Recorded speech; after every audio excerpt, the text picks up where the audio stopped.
శనివారం JNTUH ABVP శాఖ ఆధ్వర్యంలో ఫీజు రీయింబర్స్మెంట్ పై ప్రెస్ మీట్ నిర్వహించడం జరిగింది. ఈ కార్యక్రమంలో జేఎన్టీయూహెచ్ క్యాంపస్ ప్రెసిడెంట్ దీపిక మాట్లాడుతూ, ఈ చేతకాని కాంగ్రెస్ ప్రభుత్వం ఫీజు రీయింబర్స్మెంట్ పథకాన్ని ఎత్తివేయాలని చూడడం చాలా బాధాకరం. ప్రభుత్వం తీరు ఇలాగే ఉంటే అఖిల భారతీయ విద్యార్థి పరిషత్ విద్యార్థి లోకాన్ని ఏకం చేసి ఈ కాంగ్రెస్ ప్రభుత్వాన్ని గద్దెదించేంత వరకు ఉద్యమిస్తుందని హెచ్చరిస్తున్నామన్నారు. అందరికీ నమస్తే. నా పేరు Deepika, ABVP JNT unit president. ప్రభుత్వం ఏర్పడి 2.5 సంవత్సరాలు అయినా కానీ ఇప్పటి వరకు 10,000 కోట్ల ఫీ రీయింబర్స్మెంట్ బకాయిలను విడుదల చేయలేదు. ఇది ముమ్మాటికి ఈ రాష్ట్ర ప్రభుత్వ నిర్లక్ష్యం. ఎంతో మంది పేద మధ్యతరగతి విద్యార్థులు ఫీ రీయింబర్స్మెంట్ పథకాన్ని నమ్ముకొని విద్యని అభ్యసించడానికి వచ్చారు. ఎంతో మంది దీని మీద ఆధారపడి ఉన్నారు. గడిచిన 4.5 సంవత్సరాల నుంచి ఇప్పటి వరకు ఒక్క రూపాయి కూడా ఏ రాష్ట్ర ప్రభుత్వం నుంచి మనకి రాలేదు. ఎంతో మంది దీనికి తీవ్ర మనస్తాపానికి గురై ఆత్మహత్య చేసుకుంటున్నారు.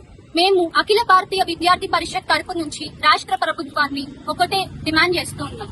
రానున్న రోజుల్లో మీరు వెంటనే ఫీ రీయింబర్స్మెంట్ పథకాన్ని విడుదల చేసి ఈ దేశ అభివృద్ధిలో భాగమైన మా విద్యార్థులకి సపోర్ట్ చేసి ముందుకు నడిపించాలని కోరుకుంటున్నాం. ధన్యవాదాలు. అందరికీ నమస్తే. నా పేరు A Navdeep, JNT university vice president.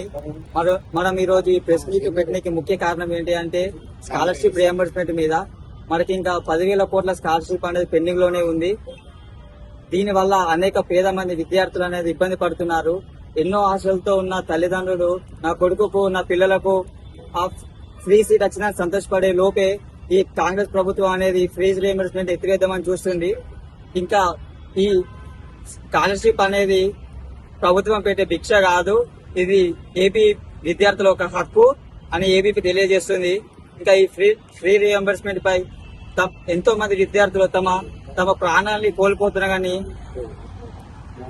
ప్రభుత్వం ఎలాంటి స్పందించకపోవడం అనేది చాలా బాధాకరమైన విషయం. ఇంకా మనం ఎంతో మంది విద్యార్థులు కాంగ్రెస్ ప్రభుత్వానికి ఓటేస్తే మాకు మంచి ఫీజు రియంబర్స్మెంట్ వస్తుంది, ఇంకా పట్టాలు వస్తాయి, ఎన్నో భారీ ఉద్యోగాలు కూడా వస్తాయి అని కాంగ్రెస్ ఓటేస్తే, కానీ కాంగ్రెస్ ప్రభుత్వం ఇప్పుడు దాన్ని ఫ్రీ రియంబర్స్మెంట్ అనేది ఎత్తివేద్దామని చూస్తుంది. అంటే మీరే చూడండి విద్యార్థి మిత్రులారా ఎంత దిగజారుతుందో కాంగ్రెస్ ప్రభుత్వం అనేది. అందరికీ ఈ అవకాశం ఇచ్చిన అందరికీ ధన్యవాదాలు.